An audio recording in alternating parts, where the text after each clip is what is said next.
Okay, here we are again. Welcome back, everybody. This is the We Quit Booze Brothers, which is a podcast where we try to have honest, no fluff conversations about our various experiences of quitting alcohol. And with me, as always, is my brother Matt. Hello, Matt.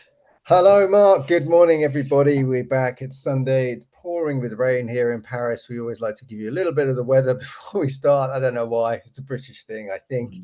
But no, we're back again. We're here with a great subject. And actually, I'm going to be away. So for the next couple of weeks, so we may not get a session out for you folks. But thank you to all those who are dedicated to the cause and do watch. And we will be back as soon as we can be. So hold on, keep subscribing, keep an eye out. And in a couple of weeks, we definitely will have another video out. So just to let you know up front.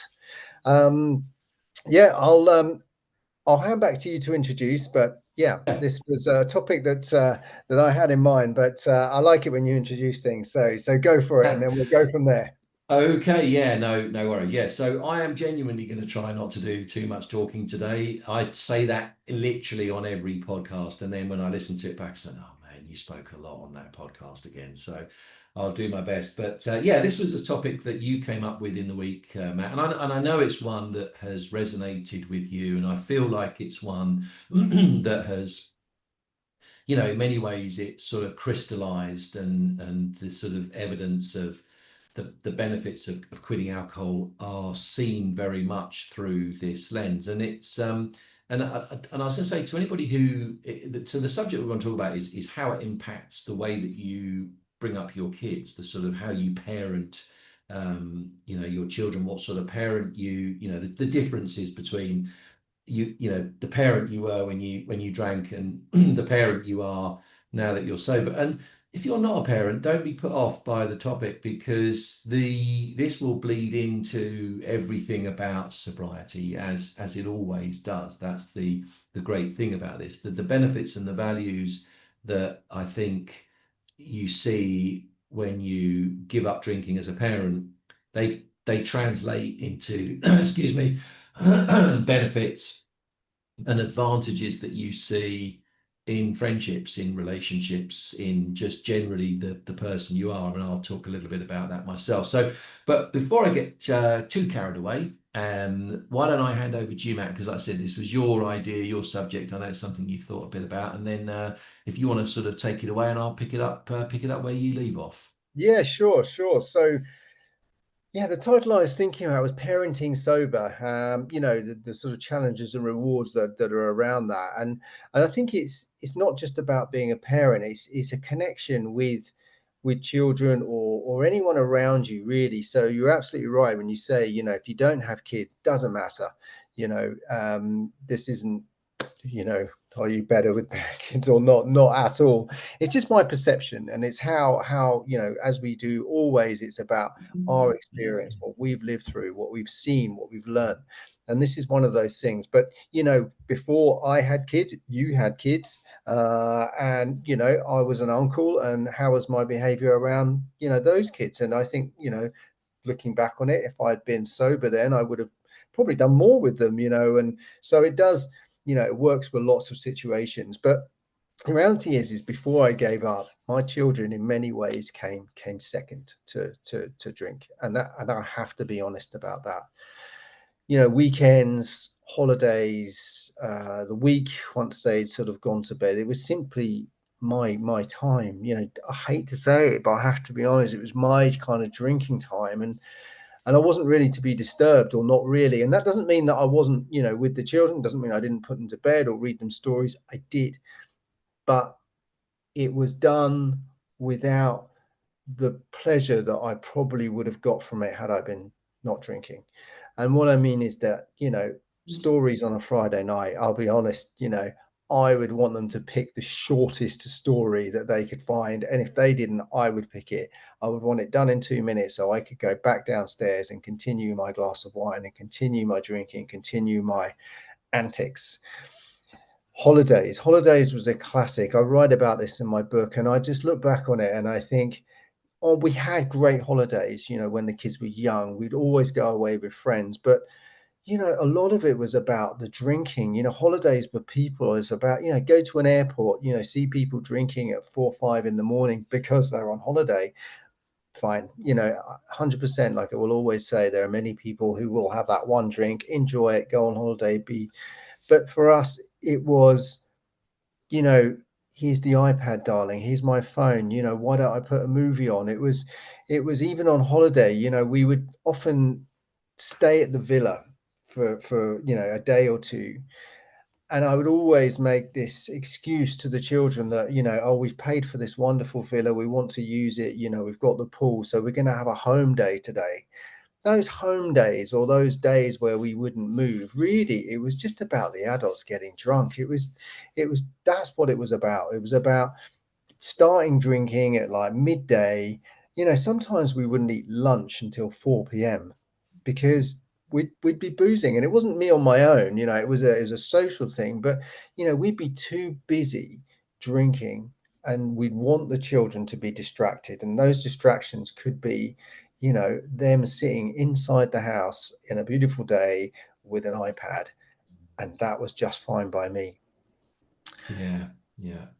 It was just what you were saying there. It occurred to me. I think one of the other mental things about when you drink is that you basically hijack all avenues of fun with alcohol. So what I mean by that is that when I was drinking, fun in my mind was getting hammered. That was fun. Yeah, same here. That was a holiday to me, really. Yeah, everything else was kind of a bit of a slog. The Yeah. rest was a bit shit, and that actually compounded my drinking because when I was drinking, one of the reasons I didn't want to stop is because I so disliked the other thing. And the other thing was the not drinking, the living with a hangover, or dealing with the kids, dealing with life, dealing with work. And it became incredibly binary. It was like either you were drinking and getting pissed, and that was fun, or almost everything else is kind of a bit of a chore. And that translates to everything. It translates to your job, it Yeah. translates to your health, it translates to your relationships, and it translates to your kids. So I think the thing that getting sober does is it opens up your fun avenues. I would say that every moment of my existence right now is an opportunity for me to do something that I really, really enjoy. We've talked about this return to self. You take away the more distance you put between you and drinking. I mean, like I said, it's been nearly 9 years for me. You almost think, how the fuck does anybody do this? Like, why would you do this? And again, going back to the tiers we talked about last week, if you're a tier one drinker, fine, no problem. Mm, Enjoy yeah. it. Even that, though, if I'm honest with you, it's not good for you. It's poison. It's why would you Mm, put poison in? Why would you poison your body? That is what you are doing when you drink. But the the sort of my point was that we talk mainly to the sort of tier two drinkers, those that will definitely overindulge, and it's such a falsehood that this is fun. And like we've said before, the transition occurs when you realize that you're we talk about the giving up drinking. I'm going to give up drinking.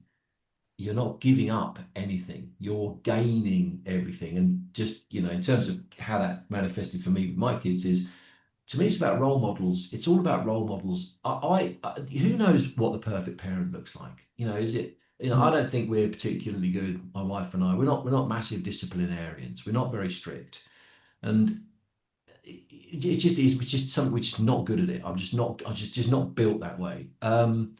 And I think sometimes I think shit. I probably should have been a bit harsher on. I should have been a bit more sort of you know what I mean. So, but who knows? mm, But my point is that at the end of the day, as I stand today, I represent a role model to my kids.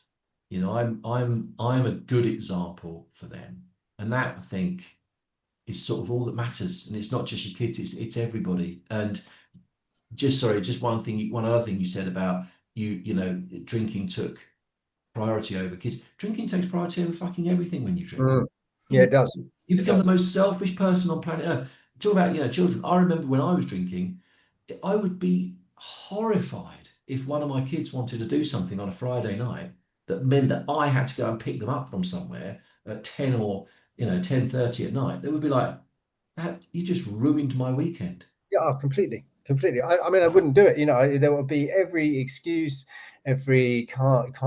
What you'd think, like maybe they can get an Uber, and then like no, they're like 9 years old, they can't get an Uber. Do you know? And you just 100% agree. It was my weekends, my life was just organized and well organized around drinking, around making sure that sort of situation didn't occur. And that meant my children, I believe, losing out. It just did. And that's, you know, hindsight's a beautiful thing, but it's pretty bad. I mean, I think we are both fortunate. I quit when my children were still young, or youngish. I think they were 8 and 6, so they don't really remember me drinking, but I do, and that's how it is. But I think something else you just said there is so true, and funny enough, I wrote this down. It's always crazy how we're so close with what we think, but you know I'm no model parent either, but you know what, there's no guidebook. We don't know how to be ready for our kids. We don't, but I am now ready for my kids. If they need something, or they want something, or they Mm. want to do something, I'm always ready, and I wasn't before. No. And I don't get it all right. Sometimes my wife and I have discussions about things. And I'm like, I've never done this before. Neither of you. I don't know if this is right or not. But let's go with it. Let's see. Some people will say one thing, some people will say another. You just got to go with it. I think All that's on, yeah. I think that's a really interesting point. Actually, just it was something I thought about earlier today. You don't know how to parent. No, who knows what great parenting looks like compared to everyday parenting? Who knows what good life looks like compared to everyday life? I remember once when I was living in the States, one of the other coaches, because I part time, I used to coach soccer, football there, and we were talking about kids and we were talking about some of the challenges, and he turned around to me and said, "Your kids are not your friends, Mark. They're your children." And I sort of listened to him and thought, and he was quite a disciplinarian, this guy, and he was a no nonsense, he was a bit of a taskmaster. And actually, as I've been through my sober journey, I disagree with him. I don't think that is true. I think your children are absolutely your friends. But I think whether I'm the best parent in the world or not, and who knows what that is, what I am is the best version of me as a role model for them. And I think at the end of the day, that's where you want to be. Certainly the version of me that was crotchety, angry, easily triggered, tired, prioritizing alcohol over them, that's a million miles away Mm. from that. So, I think what, again, another huge benefit of quitting, what it does is it allows you to be you. I know that can be scary for a lot of people. It was scary for me. And I can tell you that being through the 9-year journey, I had periods where I was like, fuck, I don't even know if I'm if I'm comfortable, but it frees you up to do the necessary work on you to become the best version of you, to start to accept who you are, not who you pretend to be when you're drinking alcohol.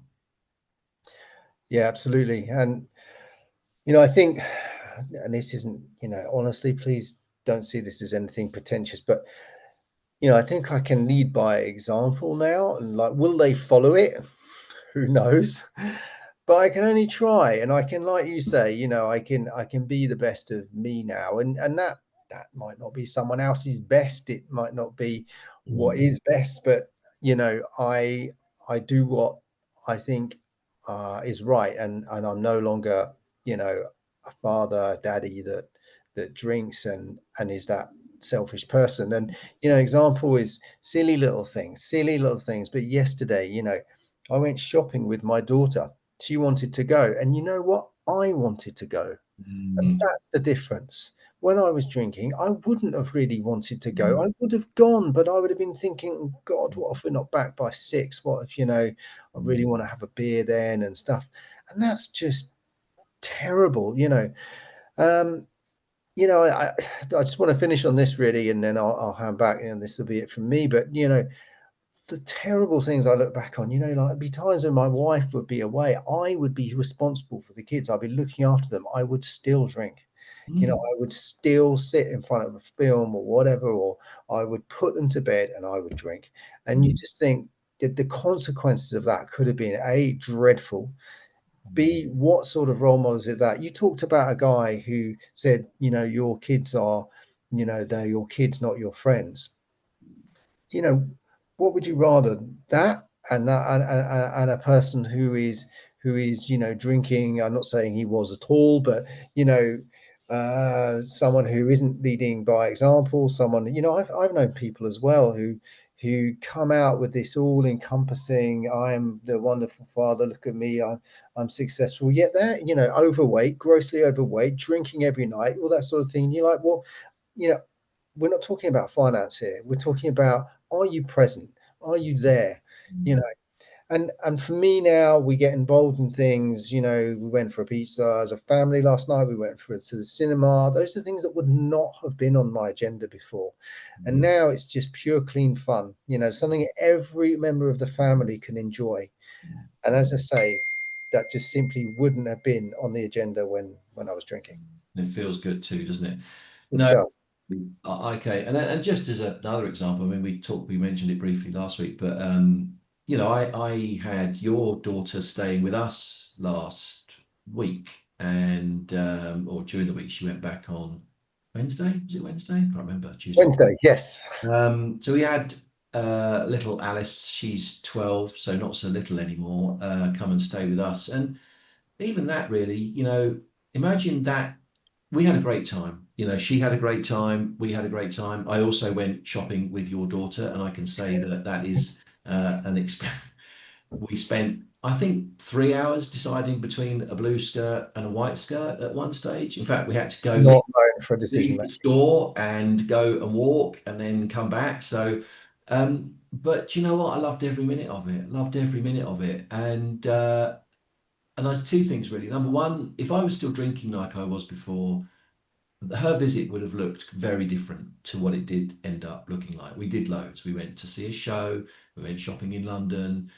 We just did so much, with her, and it was great. I also wonder whether it would have even happened. I wonder whether she would have even come in the first place. I wonder whether you would have even asked. If Mm, we were still drinking in the way that we were before, because of the inherent selfishness. And I just don't know. But what I'm saying to you is that those are the experiences that matter in life. Seeing her face when she walked out of that store with the skirt she wanted, just pure, you said it, clean, happy memories. We went to see a show and she was transfixed by it, and just she's like leaning forward in her seat, transfixed by everything that's going on. If I was drinking, I'd be thinking, did we order drinks for half time? How many drinks can I get in at half time? I'd have arrived drunk. The whole thing would have mm. It, crashed, I just don't think it would have happened. disrupted by booze, and it probably wouldn't have happened. So there you go. So that's the whole, discussion on that. But the point really overriding is that once you move this thing out of the way, once you move this toxic, poisonous, and toxic and poisonous in every sense, substance from your life, the world opens up, relationships open up, your opportunities open up, and it's time for you to find you. You only get one life, and life is meant for living and enjoying. And you said it as well, being present is very much part of it. And I think, when you quit and you get sober, it certainly allows for much more opportunities to get present. So there we go. Probably leave it there. If there's anything else to say on that, Matt, or All good, all good. Just thanks everyone for listening. Give us a thumbs up, leave your comments. We love your comments. They really, really help. And we will be back after a short pause for our okay. holidays. Sounds good. Brilliant. Okay, everybody. As I always say, never quit quitting. Until the next time, it's goodbye from me. And it's goodbye from me. It's goodbye from him.